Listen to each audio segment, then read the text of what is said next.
दी, आपने जागृति की आई को देखा क्या? नहीं। मधु, तूने आई को देखा क्या? नहीं मैंने।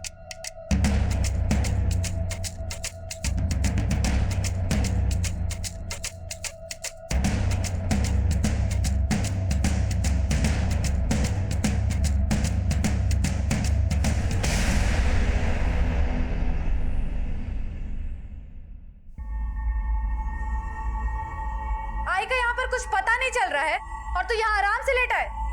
शर्म नहीं आती तुझे? हाँ, नहीं आती है शर्म। और तेरे को इतनी फिक्र है आई की तो खुद जाके ढूंढना बाहर।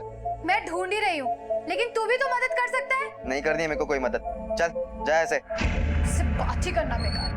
पता नहीं आई कहाँ होगी, कैसे। आई का कुछ पता चला?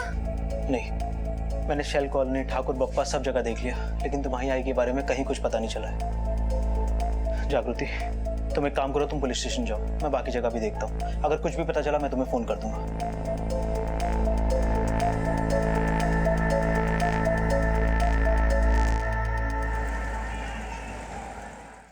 मेरी आई कल से घर नहीं लौटी सर। त्यांचं नाव आणि वय? उर्मिला सुभाष पवार, उम्र 45 साल। कहाँ से घर से? नहीं सर, काम के लिए निकल चुकी थी आई। आई कल रात से घर नहीं आई साहब। हमने सुबह तक इंतजार किया और अभी आपके पास कंप्लेन कराने आए हैं। कहाँ काम करती है? दीवा में श्रीकांत प्लास्टिक फैक्ट्री में काम करती है आई। कब से काम करती है वहाँ पर? यही कुछ 7-8 महीने से। अब उसके पहले पैसों की तंगी की वजह से मेरी माँ घर घर जाके झाड़ू बर्तन करती थी। अभी 7-8 महीने पहले उसको ये नौकरी मिली थी। घर से कब निकली थी काम के लिए? कल सुबह 9-9:15 बजे। हमने फैक्ट्री में भी फोन किया, वो वहाँ भी नहीं पहुंची। हमने सब जगह ढूंढ लिया सर, वो कहीं नहीं मिल रही। देखो, तुम्हारी आई कोई बच्ची तो है नहीं, एक समझदार औरत। हो सकता है कि किसी रिश्तेदार के घर गई हो या फिर फैक्ट्री में ही रुक गई हो। एक बार फिर से फोन करके देख लो। फोन किया था सर, लेकिन उसका फोन भी बंद है। तुम्हारे पिताजी नहीं है, वो क्या करते हैं?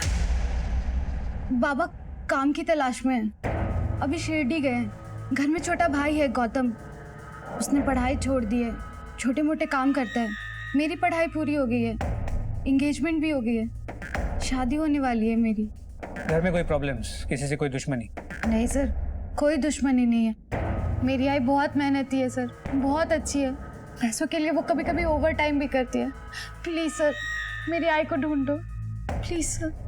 ठीक है, इनकी डिटेल्स लिखवा दो, हम कार्रवाई शुरू करते हैं। अगर तुम्हें कोई इन्फॉर्मेशन मिले तो हमें भी बता देना। हो सर। इनके साथ जाइए। Thank you sir.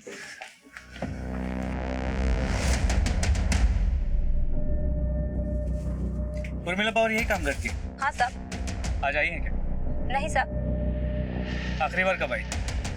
5 तारीख को आई थी साहब। फैक्ट्री के मालिक हैं, उन्हें बुलाइए। मालिक आज फैक्ट्री नहीं आए, वो काम से बाहर गए। ठीक है, जैसे वो वापस आते उन्हें हमसे बात करने को बोलिए। हाँ।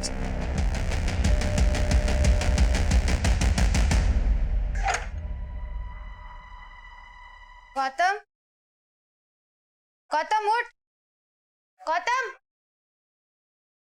गौतम उठ ना।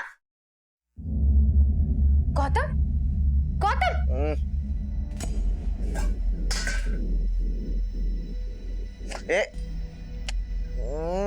गौतम तू शराब पी के है, घर में आई नहीं है, बाबा का भी कोई पता नहीं है और तू दारू पी कर लेटा है। शर्म नहीं आई तुझे? हाँ, किट है रे तेरा। हाँ, आई नहीं है ना, चल तू भी जा। मेरा आई बाबा से कोई नाता नहीं है, नफरत करता हूँ दोनों से मैं। चल। गौतम तू। सर, तुम्हारी माँ की फैक्ट्री है, तुम्हारी माँ 5 तारीख के बाद काम पे नहीं गई। कोई अंदाजा है कहाँ जा सकती? मुझे कैसे पता होगा सर, घर पे बोल के तो वो फैक्ट्री जाती थी। ये कौन है? मेरा भाई है गौतम, आई को ढूंढ ढूंढ के थक गया है इसलिए सो रहा है। मैं नहीं गया था ढूंढने आई को, छोटी बच्ची है क्या, गई होगी खुद से हम लोग को छोड़ के कहीं पे। वैसे तुम्हारे पिताजी कहाँ हैं? शिरडी से लौटे या नहीं? अभी तक नहीं आए, उनका फोन भी बंद आ रहा है। वो गए कब थे शिरडी? बाबा कल ही गए थे शिरडी। कल? कल ही तुम्हारी माँ गायब हुई और पिताजी शिरडी चले गए। ठीक है, ये पति और पत्नी दोनों गायब हैं। हो सकता है कि दोनों मिलके कोई खेल खेल रहे हैं। कि सुभाष पवार के मोबाइल की लोकेशन ट्रेस करो और एक कांस्टेबल को घर पे नजर रखने को बोलो। अगर इनमें से कोई भी घर पे आता है तो हमें इन्फॉर्म करने को बोलो। हो साहब। गुमशुदगी की एक सामान्य शिकायत पुलिस के पास आई थी, लेकिन जैसे जैसे तहकीकात आगे बढ़ रही थी कई सवाल खड़े हो रहे थे। एक सीधे साधे परिवार में पनपती उथल पुथल दिखाई दे रही थी। पुलिस के लिए महज गुमशुदगी से शुरू हुआ यह केस आगे चलकर कई सनसनीखेज मोड़ लेने वाला था। जमीर को झकझोर देने वाले कई सवाल खड़े करने वाला था।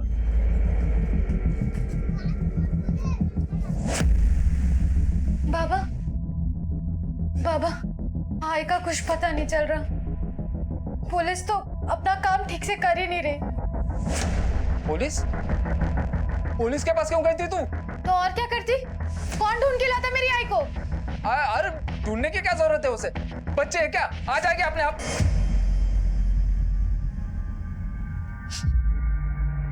दारू पे क्या है तू? अरे हाँ, पिया है मैं दारू। तुम पी सकते हो, मैं नहीं पी सकता क्या? उल्टा मुझे तो जरूरत है इस चीज की। अभी तेरी जरूरत पूरी करता हूँ। अरे बाबा, दारू! बाबा छोड़ दो। दारू दे बाबा छोड़ दो। जुबान लंबी हो गई है तेरी।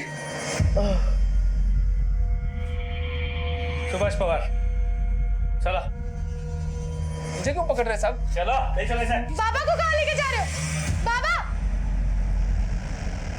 ये सब क्या है? हाँ, मेरी आई को ढूंढने के बजाय आप लोग मेरे बाबा को यहाँ उठा कर ले आए। दामा दामा साहिब आ रहे हैं। मैं कुछ नहीं सुनूंगी। मैं अपने बाबा को यहाँ से लेके जा रही हूँ। चलो बाबा यहाँ से। क्या लगा रखा है? हम हमारा काम ही कर रहे हैं। शांत रही। तुम्हारी बेटी कह रही थी तुम शिरडी गए थे। बाबा अभी शिरडी गए हैं। गिनो तो ना साहब, गया था मैं शिरडी। बस से गए थे ट्रेन से? सर आप ये सब मेरे बाबा से क्यों पूछ रहे हैं? क्योंकि झूठ बोल रहा है तुम्हारा बाप। ये शिरडी विरडी कहीं नहीं गया था, सच बोल रहा हूँ ना मैं। हो सर, मैं नहीं गया था शिरडी। महीने में एक आध बार थोड़ी दारू पी लेता हूँ मैं। घर पर पता ना चले इसलिए शिरडी का नाम लेके घर से निकलता हूँ। सर मुझे आपको कुछ बताना है। आई का एसएमएस आया मुझे थोड़ी देर पहले। लिखा है वो नासिक में है और खुश है। फिर दिक्कत क्या है? सर आप समझ नहीं रहे। आई कभी मैसेज नहीं करती है और उस मैसेज के आने के बाद ही उसका फोन बंद है।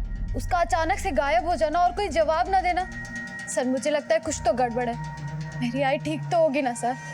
सर प्लीज मेरी आई को ढूंढ दीजिए। सर मोहल्ले वालों से पता चला है कि उर्मिला का पति सुभाष निकम्मा है। बेटा गौतम काफी एग्रेसिव है। आवारा लड़कों के साथ उसका उठना बैठना है। पढ़ाई छोड़ दी है और नौकरी की तलाश में। बेटी जागृति की शादी की बातें चल रही है। सर इसके अलावा फैक्ट्री का मालिक श्रीकांत भी गायब है। श्रीकांत और उर्मिला के कॉल रिकॉर्ड्स के मुताबिक 7 और 8 नवंबर को दोनों नासिक और सिन्नर में थे। फिर 8 नवंबर को उर्मिला का फोन स्विच ऑफ होने से पहले उसने आखिरी मैसेज जागृति को किया। चलो फैक्ट्री चलते हैं। सर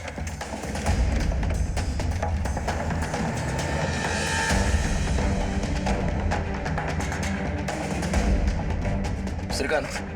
वो रहे शाह। ओ, सर। श्रीकांत आमरे जी। कहाँ गायब थे इतने दिनों से? सर गायब नहीं, काम से बाहर गया था, लेकिन मैं पुलिस स्टेशन आने ही वाला था आपके पास। वैसे गए कहाँ थे? सर मेरा काम है, मुंबई से बाहर आना जाना लगा रहता है। बात क्या है? बात यह है कि एक औरत है उर्मिला पवार जो तुम्हारी फैक्ट्री में काम करती है। हाँ। 6 तारीख से गायब है और तुम भी 6 तारीख से गायब थे। कहाँ थे? सर मुंबई के बाहर ही गया था, नजदीक में। मैं बताता हूँ तुम्हें तुम कहाँ थे। पहले तुम नासिक गए, बाद में सिन्नर गए और तुम्हारे साथ उर्मिला भी थी। सही बोल रहा हूँ ना मैं? सर ये सारा चक्कर उन रुपयों से शुरू हुआ। दरअसल 5 तारीख को उर्मिला फैक्ट्री आई। मैंने उसे 2 लाख रुपए दिए थे एक पार्टी को पेमेंट करने के लिए, लेकिन 6 तारीख को पार्टी का फोन आया। श्रीकांत ये क्या है? अरे 2 लाख में ये औरत 10,000 रुपए पूरे कम लेकर आई है। अगर मैं चेक नहीं करता मेरा तो घाटा हो गया था ना। उर्मिला, ये तिवारी बाबू क्या बोल रहे हैं? कल रात मेरे पति ने पैसे देख लिए थे। ये उसी का काम है। मुझे माफ कर दो साहब। अच्छा ठीक है, कोई बात नहीं, तुम तिवारी बाबू को फोन दो। बोलो। अरे तिवारी जी, देखिए जो आपका 10,000 बाकी है वो अपन अगले हिसाब में जोड़ लेंगे। आप मैडम को जाने दो। हाँ कोई बात नहीं।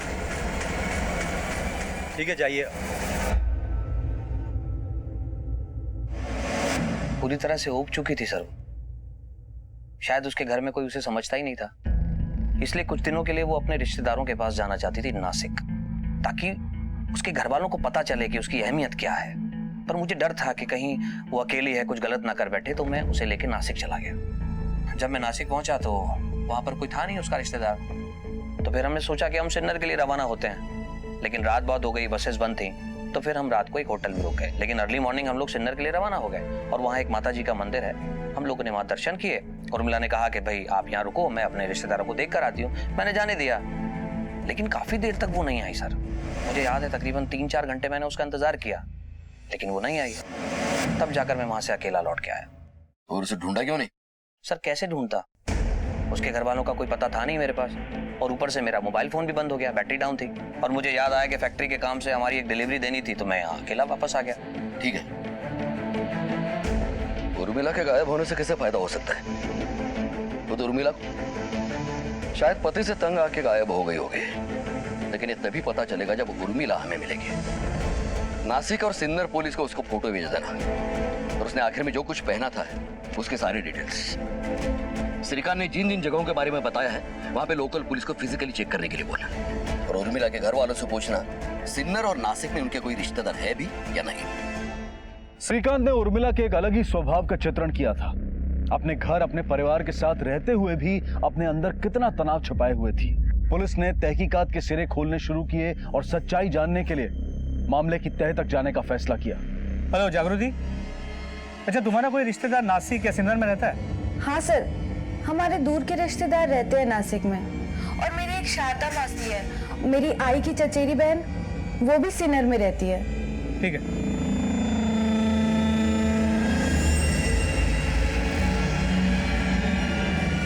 हाँ साहब, आया था साहब, और उसके साथ एक औरत भी थी साहब। पक्का यही आदमी था? हाँ साहब, यही था। ये आदमी आया था यहाँ पर? हाँ साहब, इसके साथ में एक स्त्री भी थी, और इस आदमी ने काफी देर तक उस स्त्री का इंतजार भी किया था।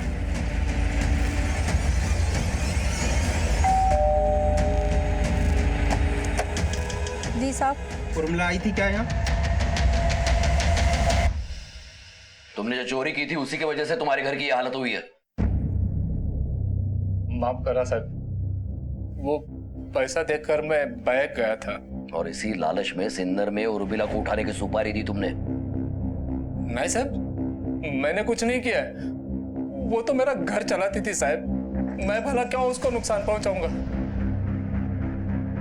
हाँ, मेरे कारण उसे दुख जरूर बहुत हुए हैं, और इसीलिए वो मुझे छोड़ के चली गई साहब।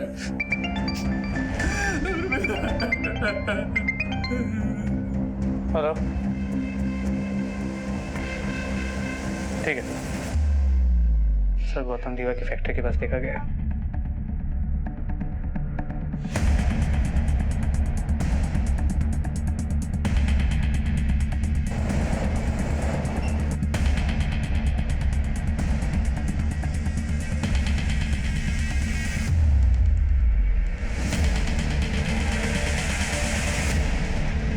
चल बेटा चल, थाने चल। पर मैंने कुछ भी नहीं किया सर, प्लीज सर, मैंने सच्ची कुछ भी नहीं किया सर। सर सच्ची मैंने कुछ भी नहीं किया। पिछले 2 दिनों में 4 बार तुम्हें श्रीकांत के फैक्ट्री के पास देखा गया है। क्या कर रहे थे यहाँ? सर मेरे को श्रीकांत को सबक सिखाना था। कैसा सबक? सर वो श्रीकांत ने मेरी आई को पूरी तरीके से अपनी बातों में फंसा लिया था। कुछ दिन पहले मैं दीवा आया था कुछ काम से, मैंने सोचा था कि मैं आई से मिलता हुआ जाऊंगा, लेकिन जब मैं फैक्ट्री आया सर, तभी मुझे पता चला कि श्रीकांत आई को अपने साथ अपने घर लेकर गया था। तो मैं उसके घर पे गया सर। कुछ लोगों को जिंदगी से कुछ नहीं मिलता, मैं उन्हीं में से एक हूँ। ये कैसी बातें कर रही हो उर्मिला? मुझ पे विश्वास नहीं है तुमको? मैं हूं ना तुम्हारे साथ। अब ये सारी बातें भूल जाओ, आओ मेरे सीने से लग जाओ।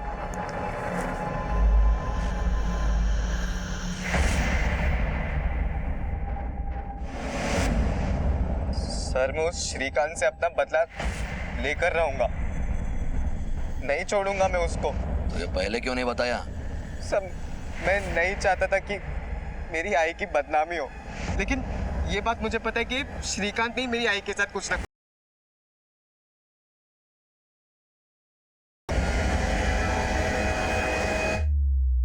सर मैं पहले भी आपको बता चुका हूँ, उर्मिला अपने पति और परिवार से परेशान थी सर, इसीलिए मैं उसको सहारा दिया करता था। लेकिन सर मुझे ये नहीं पता था कि अच्छे कामों का अंजाम इतना बुरा होता है। और फिर उस बच्चे ने पता नहीं क्या देख लिया सर, जो मुझ पर डायरेक्ट इल्जाम लगा दिया उसने। ठीक है मान लेता हूँ मुझ पर इल्जाम लगाना कि मैं कोई भी नहीं हूँ उसका, लेकिन उसकी माँ, उसने अपनी माँ को गलत समझा।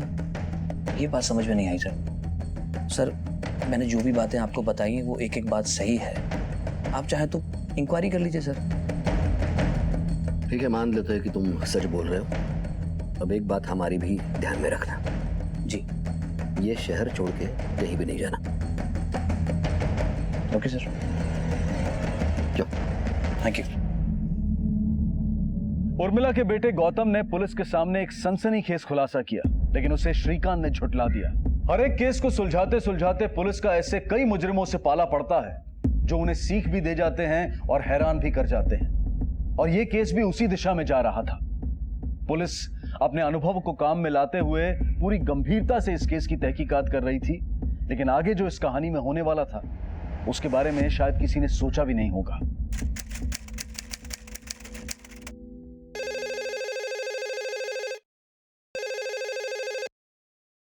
हेलो साहब, कलवा खाड़ी के पास कुछ अजीब सी चीज पड़ी है, गंदी बदबू मार रही है। ठीक है, अभी हम लोग आते हैं।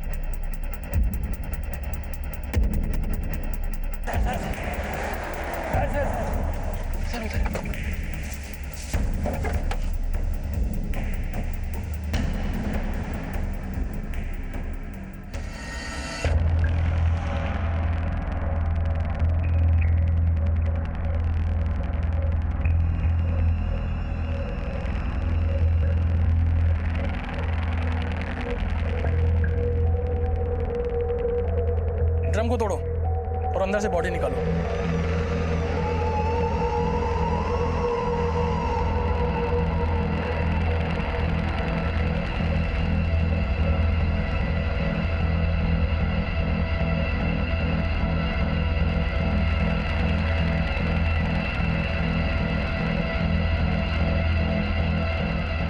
बॉडी को पोस्टमार्टम के लिए भेजो।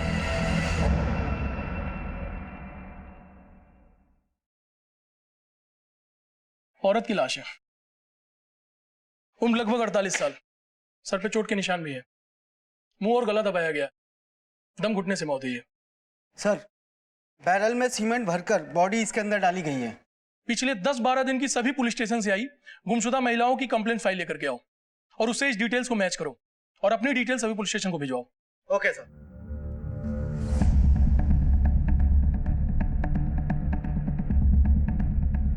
सर ऐरोली पुलिस को खाड़ी के पास एक लाश मिली जिसकी डिस्क्रिप्शन उर्मिला से मैच करती है। ऐरोली में? उर्मिला तो चेंबूर में रहती है और काम करती है दीवा में। ऐरोली इन दोनों के बीच में पड़ता है। अगर ये उर्मिला की ही लाश है तो खूनी भी आसपास ही होगा। तुम एक काम करो, तुम श्रीकांत और उर्मिला की फैमिली को पुलिस स्टेशन बुला लो बॉडी पहचानने के लिए। सर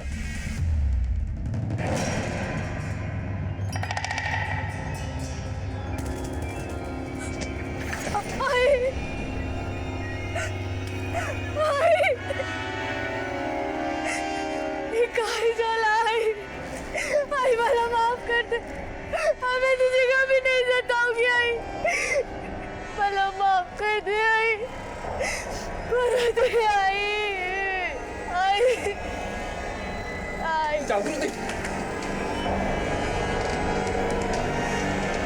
ये इसलिए मारा मेरी आई को। क्यों मारा मेरी आई को? छोड़ दे। क्यों मारा? छोड़ से। बड़ी बेरहमी से कत्ल किया गया है। बदन पे स्ट्रगल के निशान हैं, सर पे वार भी किया गया है।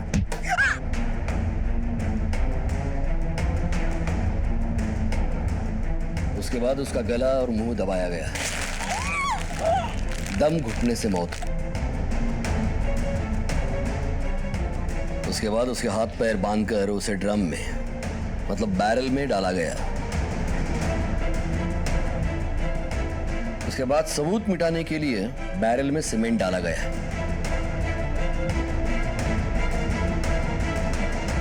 कातिल बड़ा बेरहम है, ठंडे दिमाग वाला। A cool-minded murderer.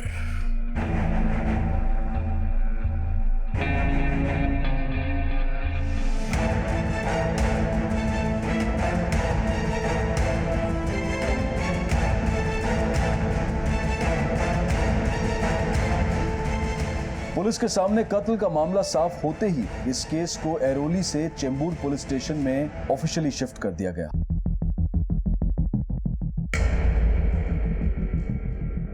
Sir, postmortem report के मुताबिक मौत 8 दिन पहले हुई, मतलब 6 नवंबर को, ठीक उसी दिन जिस दिन उर्मिला घर से निकली थी। इसके 3 पहलू हो सकते हैं कदम। पहला श्रीकांत, जो हमें घुमा रहा है, जिसके खिलाफ कोई ठोस सबूत नहीं है हमारे पास। दूसरा सुभाष, उर्मिला उस श्रीकांत के अफेयर के वजह से वो भी उसे मार सकता है। और तीसरा, हमें गुमराह करने के लिए उर्मिला की जगह किसी और को मारकर उसे उर्मिला की आइडेंटिटी देके खुद उर्मिला किसी और जगह अपनी अलग आइडेंटिटी से रह रही होगी। उर्मिला की फैमिली का डीएनए बॉडी से मैच करवा लो। जी सर। नासिक में श्रीकांत और उर्मिला जहां जहां घूमे वहां का सीसीटीवी फुटेज मिला? सर, श्रीकांत के बयान के मुताबिक और कॉल रिकॉर्ड से जो लोकेशन मिले, वहां कहीं पे भी सीसीटीवी कैमरा नहीं मिला। उर्मिला का मर्डर अगर 6 तारीख को हुआ है तो 7 और 8 तारीख को श्रीकांत किसके साथ घूम रहा था? फिर से नासिक जाओ, फिर से पूछताछ करो उर्मिला का फोटो लेके। और 10 तारीख को सातारा में उर्मिला का फोन क्या कर रहा था? या तो चोरी हो गया होगा या फिर उसे कोई घुमा रहा होगा। हम किसी को क्लीन चिट नहीं दे सकते। मर्डर लोकेशन फिर से टटोलना होगा श्रीकांत के साथ। उसे कुछ तो हड़बड़ाहट होगी और हमारे हाथ से कुछ छूटा तो नहीं, इसका क्रॉस चेकिंग भी हो जाएगी। सर,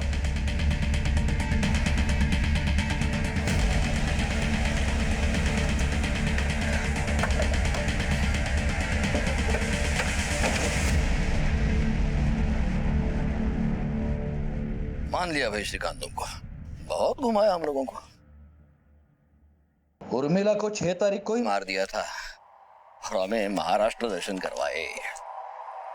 उर्मिला को मारकर उसे ड्रम में भर दिया, ड्रम में सीमेंट भर दिया और उसे यहां लाके डाल दिया।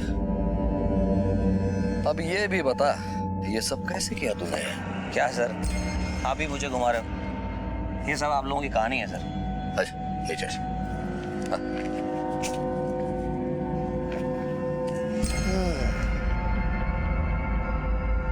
अच्छा, वो टेम्पो कहाँ से लाए थे? टेम्पो था या मिनी ट्रक था या वैन? भाड़े पे लाए थे ना? सर, मुझे समझ में नहीं आ रहा आप क्या कह रहे हैं। एक तो लाश, वो भी ड्रम में भरी हुई, उसमें सीमेंट भरा हुआ। मतलब ये एक आदमी का काम नहीं हो सकता। और कौन था साथ में? सर, मैं आपको पहले ही कह चुका हूँ, ये सारी मनगढ़ंत बातें हैं आपकी। मुझे समझ में नहीं आ रहा आप कहना क्या चाहते हैं। 12 तारीख को कहाँ थे तुम? 12 तारीख को दीवा में था मैं। कमांडर की बात ही समझेगा ये।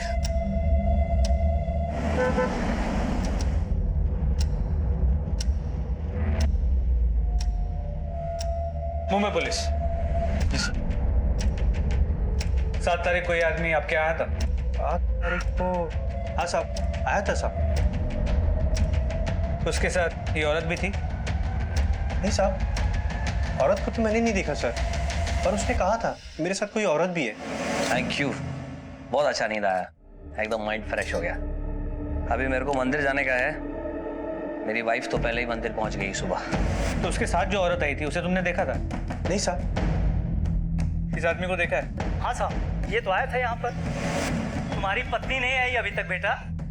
पंडित जी, आप तो जानते हैं ऐसी कोई औरत बनी नहीं जो टाइम पे चले। पता नहीं ये लोग टाइम की कीमत कब समझेगी। अच्छा, इस आदमी के साथ ये औरत भी थी? नहीं साहब, इस औरत को नहीं देखा।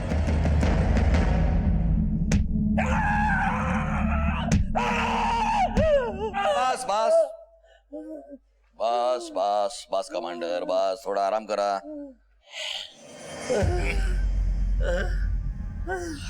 बता भाई श्रीकांत, कुछ याद आ रहा है? सर, याद आने लायक कुछ नहीं है। बात बस कमांडर, बस बस। अच्छा, ये तो पक्का है कि तुमने कत्ल किया है। अब वो कैसे किया, इसकी कबूली दे दो। मैंने कोई कत्ल नहीं किया सर। आप सब लोग मिलकर झूठ बोल रहे हैं, मुझे फंसाने की कोशिश कर रहे हैं। सबकी साजिश है। मेरे को मिलवाओ आप जिन्होंने मुझे फंसाया, मैं बात करता हूँ। हम उसके मुंह से सच नहीं निकलवा पा रहे हैं कदम। हमारा केस कमजोर पड़ता जा रहा है। अभी भी हम लोग यकीन से नहीं कह सकते कि यह हत्या श्रीकांत ने की है। पर इतना तोड़ने के बाद भी ये श्रीकांत अपना वही राग अलाप रहा है। सर, ये कॉल रिकॉर्ड से DNA report. Sir, call record के मुताबिक 12 तारीख को श्रीकांत दीवा और मुमरा के एरिया में था। डीएनए भी मैच हो रहा है। ये उर्मिला ही है। मतलब श्रीकांत ने उसका मर्डर 6 तारीख को किया। उर्मिला कहीं नहीं गई, उसका फोन ट्रैवल हुआ है। बहुत बड़ा खेल खेल रहा है श्रीकांत। उसके मुंह से सच निकलवाना ही होगा। श्रीकांत जानता था कि हम कॉल रिकॉर्ड्स का इस्तेमाल करेंगे, इसीलिए उसने कॉल रिकॉर्ड्स को अपना सबसे बड़ा सबूत बनाया। ये सारे सबूत झूठे हैं, मगर है तो सबूत। बहुत सोच समझ के दांव खेला है श्रीकांत। उसके दीवा के घर की तलाशी लेनी पड़ेगी।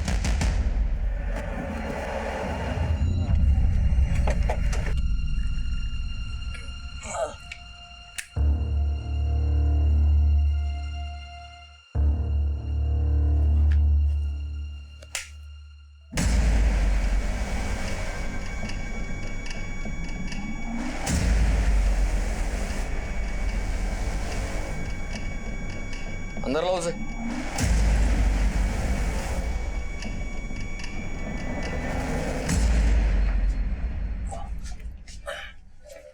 ये सीमेंट क्या कर रहा है यहाँ पे? सर, यहाँ पे इतने चूहे हैं कि जीना मुश्किल हो गया। आप जरा झुक के देखिए सर। सीमेंट लगा लगा के थक गया हूँ सर। चूहे मारने की दवाई भी ड्रॉर में रखी है, लेकिन कुछ असर ही नहीं होता सर। आप चाहे तो चेक कर लीजिए, ड्रॉर में रखिए। अब पुलिस को यकीन हो गया था कि यह पूरा कांड श्रीकांत ने ही किया है, लेकिन श्रीकांत ने बहुत सोच समझकर फुल प्रूफ प्लान बनाया था। उसका कबूलनामा पुलिस के लिए बहुत जरूरी हो गया था, क्योंकि बिना इकबालिया बयान के वो अदालत से छूट जाता। सर, श्रीकांत बात नहीं मान रहा। अब भी अपनी बात पे डटा है कि उसने उर्मिला को नहीं मारा। वो लोग नासिक गए थे, सिन्नर गए थे, लेकिन वहां से उर्मिला कहाँ गई है उसे नहीं पता। अब तो मुझे भी उसकी बात पे विश्वास होने लगा है। हो सकता है शायद सच में श्रीकांत ने उर्मिला को नहीं मारा। रिलैक्स कदम। अपना काम सबूत, सिचुएशन और लॉजिस्टिक्स पे निर्भर है। और ये मत भूलो कि उर्मिला का मर्डर 6 तारीख को हुआ था और श्रीकांत के खिलाफ के सारे सबूत 6 तारीख के बाद के हैं। लॉजिक ये कहता है कि ये पूरा कांड श्रीकांत ने ही किया है, लेकिन पक्के सबूत नहीं है। सिचुएशन अपने हिसाब से बनाकर रखी है श्रीकांत ने। बड़ा ही शातिर दिमाग है, वही फिल्मी प्लॉट सोच करके रखा है।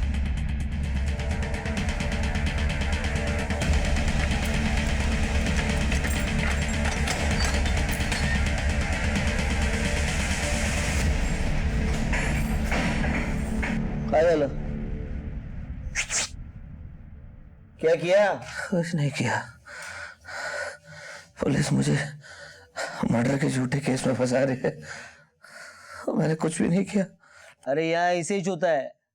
सच झूठ कोई मायने नहीं रखती। सबूत होना चाहिए, और सबूत कोर्ट में पेश करने के लिए अच्छा वकील होना चाहिए।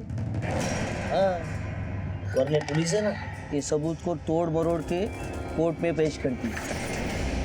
तेरे को एक बात बताऊं क्या? अपन एक को मार के आए है, लेकिन अपन का वकील है ना, कानून के चोर रास्ते से अपन को यहाँ से छुड़ाएगा। वो कैसे? कैसे? क्या नाम बताया तूने? श्रीकांत। वो कहावत तो पता है ना, डॉक्टर और वकील के सामने नंगा होना पड़ता है।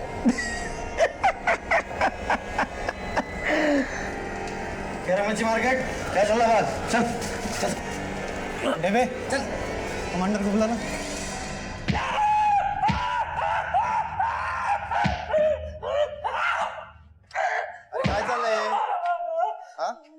क्या चल रहा है? आदमी अपना जुर्म कबूल नहीं कर रहा, मतलब मार दोगे क्या उसे? देशपांडे, अपनी ये बहस कोर्ट के लिए बचा के रखना। हमारा काम क्या है, कैसे करना है, हमें अच्छी तरह से पता है। तुम दखल अंदाजी ना करो तो ही अच्छा है। शिंदे साहब, इसलिए तो पुलिस कटघरे में खड़ी पाती है खुद को। अमानवीय अत्याचार का केस बन सकता है तुम पर, और जब तक किसी भी इंसान के खिलाफ कोई सबूत नहीं होते, कानून उसे दोषी नहीं मान सकता।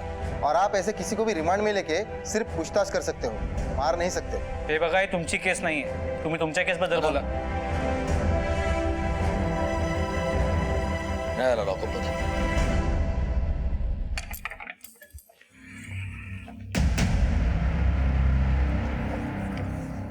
ये लीजिए इंस्पेक्टर साहब।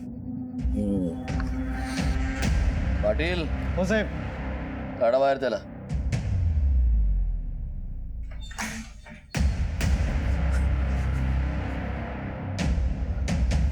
अरे भावा तू कशाला घाबरतोय? पुलिस ने अपन के लिए लॉकअप खोला है. तेरे को बोला था ना देशपांडे वकील, वो देख अपन की जमानत भी हो गई और अपन को फांसी के फंदे से भी बचाएगा. हाँ हाँ साहब आलो ना. वकील साहब, वकील साहब तू जा.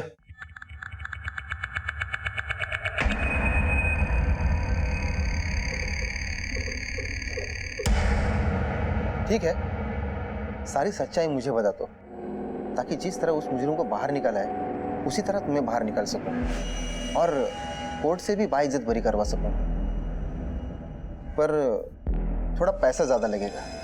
वकील साहब बार बार वही बात, जो भी सच था वो सब आपको भी बताया, पुलिस को भी बताया. अब क्या करूं मैं? देखो मैं तो सिर्फ इतना ही कर सकता हूँ कि ये पुलिस वाले तुम पर 3rd डिग्री का इस्तेमाल नहीं कर पाएंगे. कल तुम्हारी रिमांड खत्म होगी और तुम्हें कोर्ट में पेश किया जाएगा. लेकिन ये पुलिस वाले बड़े शातिर हैं.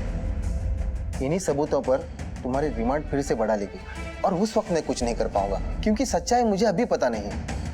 ठीक है, ख्याल रखना अपना.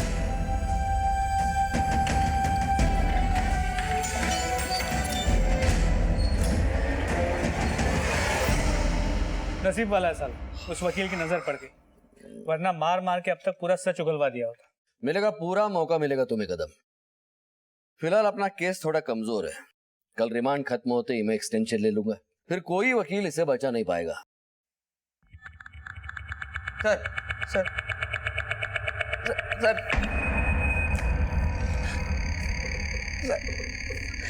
सर एक बार वकील साहब से मिलवा दीजिए प्लीज. मुर्गे की आखिरी इच्छा भी पूरी कर दो कदम. कल इसे हलाल तो होना ही है. घबराओ मत, सब सच सच बताओ, मैं तुम्हें बचा लूंगा. वकील साहब 6 नवंबर को उर्मिला उस पार्टी के पास से सीधी मेरे पास आई घर पे. बाकी सब कर सकते हो, शादी क्यों नहीं कर सकते? श्रीकांत, मैं तंग आ चुकी हूँ इस दोहरी जिंदगी से. मैंने अपना सब कुछ अपने पति पर न्यौछावर कर दिया और उसके बदले मुझे क्या मिला? सिर्फ धोखा. उर्मिला, हमारा रिश्ता प्यार का रिश्ता है, लेकिन इसमें शादी कहां से आ गई? अच्छा, तो तुम मेरा इस्तेमाल कर रहे थे. अब मैं तुम्हारे पत्नी को बताऊंगी, पूरे समाज को बताऊंगी तुम कितने घटिया इंसान हो. तुमने मुझ पे हाथ उठाया श्रीकांत. अब मैं तुम्हें नहीं छोड़ूंगी. अब तो तुम गए, अब देखना मैं क्या करती हूँ. यकीन मानिए मैं ऐसा इंसान नहीं. सब कुछ इतना अचानक हुआ, कुछ समझ ही नहीं पाया मैं. फिर मुझे याद आया मेरे बीवी बच्चे हैं, उनका क्या होगा अगर मुझे फांसी हो गई तो. मैंने तुरंत उर्मिला की लाश को एक ड्रम में डाल दिया. दिमाग ने काम करना बंद कर दिया था सर. खुद को रिलैक्स करने के लिए मैंने टीवी खोला तो उसमें एक मूवी आ रही थी. उसमें एक हीरो एक मर्डर को छुपाने के लिए लाश को दफना देता है, फोन को घुमाता है और बहुत सारे झूठे सबूत इकट्ठे करके पुलिस को गुमराह करके बच जाता है. मैंने भी बिल्कुल वैसा ही किया, लेकिन लाश सड़ने लगी थी सर, तो मैंने सीमेंट घोलकर उसको ड्रम में भर दिया ताकि मोहल्ले वालों को पता न चल जाए. एक बार उर्मिला ने मुझसे कहा था कि नासिक और सिन्नर में उसके कुछ रिश्तेदार रहते हैं. उसी दिन मैं दोनों के फोन लेकर नासिक के लिए निकल गया और वहाँ साईं राम नाम की एक लॉज है, वहाँ मैंने एक रूम ले लिया और दोनों के नाम से एंट्री कर दी. बातों ही बातों में मैंने मैनेजर को ये यकीन दिला दिया कि मेरे साथ एक औरत भी है. और अगले ही दिन चेकआउट करके मैं सिन्नर निकल गया और वहाँ एक मंदिर में जाकर बैठ गया और पंडित जी को भी ये यकीन दिला दिया कि मेरे साथ एक औरत आई हुई. वहाँ से आने के बाद मैंने देखा कि सीमेंट जम चुका था. कोई ना पहचाने इसलिए लॉन्ग रूट के दीवा से कोल्हापुर जाने के लिए एक टेम्पो वाले से बात की. उसको मैंने समझाया कि मेरी फैक्ट्री का कुछ बेकार सामान है, इसको डिलीवर करना है, और वो मान गया. और फिर मैं वहाँ से और ड्रम डाल के निकल गया और फिर टेम्पो ऐरोली की खाड़ी के पास छोड़ दिया और वहाँ से ढलान से ड्रम को धकेल कर मैं आगे ले गया खाड़ी की तरफ और फिर खाड़ी में धकेल दिया। सोचा था खाड़ी का पानी उस ड्रम को निगल लेगा। तुम्हारा एग्जीक्यूशन ऑफ प्लान तो काबिल तारीफ था, लेकिन 10 तारीख को उर्मिला का फोन 17 में एक्टिवेट हुआ, जबकि तुम मुंबई में थे। तुमने किसी को वहां फोन देके भेजा होगा। नहीं सर, मैं खुद 17 गया था और अपना फोन यहाँ अपने एक दोस्त को देकर गया था। नीलेश यार तू मेरा फोन रख, देख मैं 1-2 दिन के लिए बाहर जा रहा हूँ। लोग क्या है ना बहुत डिस्टर्ब करते हैं, इस फोन को बस तू ऑन रखना। मैंने ही 17 में उर्मिला का फोन ऑन किया था और फिर वापस आकर अपने दोस्त से अपना फोन ले लिया। श्रीकांत, तुमने प्लान तो फुल प्रूफ बनाया था, लेकिन एक गलती कर दी, सारी सच्चाई पुलिस को बता दी।